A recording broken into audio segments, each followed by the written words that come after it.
Shenda, nimekamilisha majibu ya vipimo vyako, lakini kabla sijaendelea chochote, nataka nikukumbusha kitu kimoja nilicho kukwambia kabla, umuhimu wa kutumia kinga.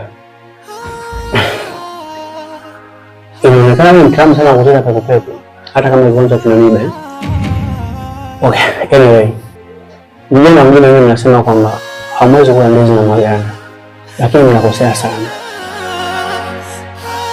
Dokta, nakumbuka umeshawahi kuniambia hili swala, lakini mbona umekuwa ukirudia mara kwa mara? Kwani kuna shida?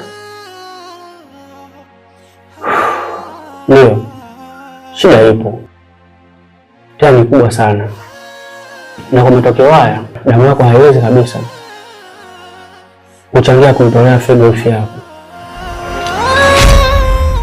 Haiwezi? Kwa nini dokta?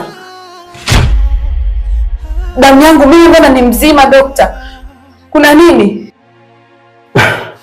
Kwa nini nimekwambia umekufa Shenda? Majibu yanaonyesha kwamba damu yako ina virusi vya ukimwi. Hivyo kisheria na kitabibu hauruhusiwi kabisa kumchangia figo mtu mwingine ambaye anahitaji damu safi na salama. Damu yangu? Hapana dokta, hapana. Naomba rudie vipimo. Hiyo itakuwa sio damu yangu. Kuna tatizo limetokea katika vipimo. Please dokta. Haiwezekani.